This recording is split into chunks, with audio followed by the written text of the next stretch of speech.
Allah Azza wa Jalla mengatakan wa nabluukum bisyarri wal khairi fitnah wa ilaina turja'un.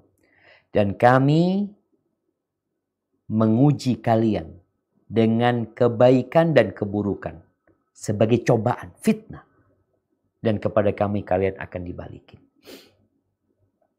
Cuma bagaimana nikmat itu atau pemberian Allah itu menjadi nikmat buat kita dan tidak menjadi adab. Kalau ujian kita ini hidup ujian.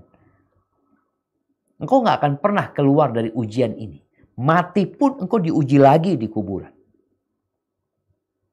Jadi kalau di sekolah itu ujiannya hanya pada akhir semester, kalau hidup kita dari awal sampai akhir itu ujian. Tapi kapan pemberian Allah itu menjadi nikmat dan kapan pemberian Allah itu jadi adab. Dalam ujian ini, pemberian Allah jadi nikmat tatkala mengantarkanmu kepada ketaatan. Ada orang tuh yang kalau dikasih nikmat, Masya Allah, dia tambah soleh. Sholat malam dia kerjain. Itu jadi sebuah nikmat. Tapi ada orang yang dikasih nikmat malah gak sholat. Yang awalnya di soft pertama, tahu-tahu di soft kedua. Semakin besar usahanya, soft ketiga. Semakin jadi harta dia, jadi imamnya orang-orang yang telat sholat. Jadi tatkala harta itu membuatmu jauh dari Allah, itu azab. Tapi tatkala harta itu mendekatkanmu kepada Allah, itu jadi nikmat.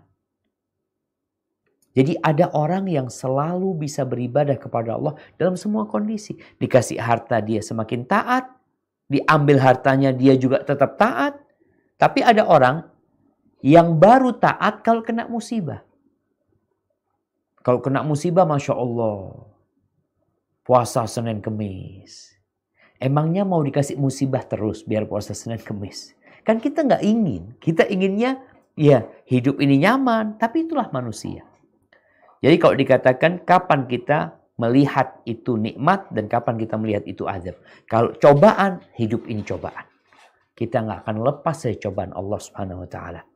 Karena Allah sudah mengatakan, "Alladzi khalaqal mauta wal hayata liyabluwakum ayyukum ahsanu amala." Allah menciptakan kematian dan kehidupan untuk menguji siapa di antara kalian yang paling baik amalannya. Dikasih nikmat, outputnya adalah syukur. Dikasih musibah, outputnya adalah sabar. Apakah engkau bisa seperti itu?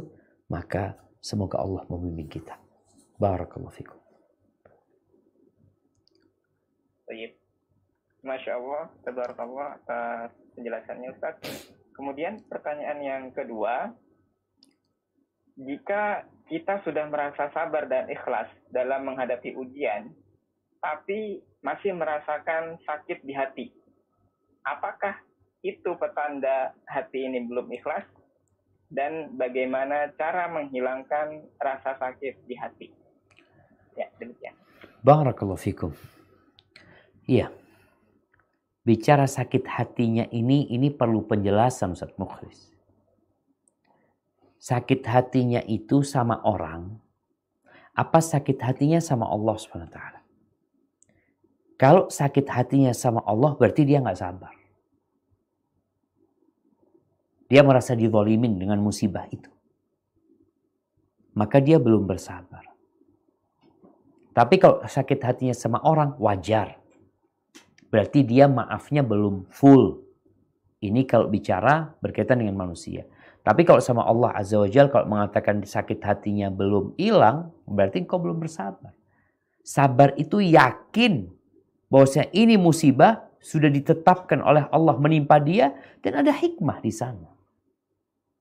Tapi kalau sama orang, engkau berarti belum memaafkan dia secara total.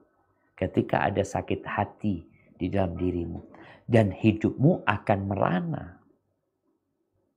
Haibati fillah. Kita tuh kalau ada duri atau kayu yang masuk ke kaki kita, sakit ya. Dipakai jalan itu ya Allah, kita sampai jinjit-jinjit kalau jalan. Karena kalau pas kena duri itu Sakitnya nggak ketulungan. Apa yang kita lakukan? Apakah kita akan memelihara kayu yang berada dalam kaki kita? Kita akan berusaha untuk mengeluarkannya. Karena nggak nyaman itu ada di tubuh kita. Bagaimana dengan duri yang ada di hati kita? Sholat dibawa, tidur dibawa, makan dibawa. Kalau ketemu sama itu orang, aduh semakin sakit. Solusinya apa? Maafin. Nabi alaihissalatu gimana sabarnya Nabi? Disakitin sama orang Mekah 13 tahun.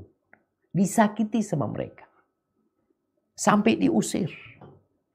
Ketika beliau hijrah, beliau diburu untuk dibunuh sama orang-orang musyrik. Sampai di kota Madinah diperangin sama orang-orang musyrik.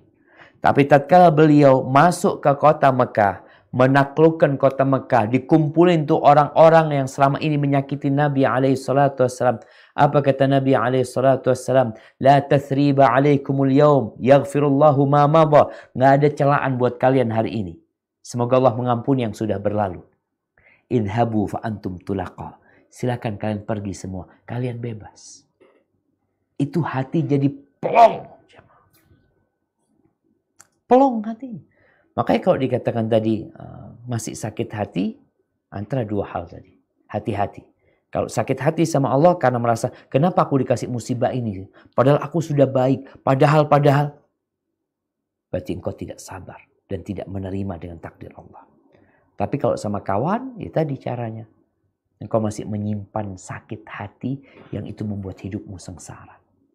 Hada wallahu a'lam bissawab.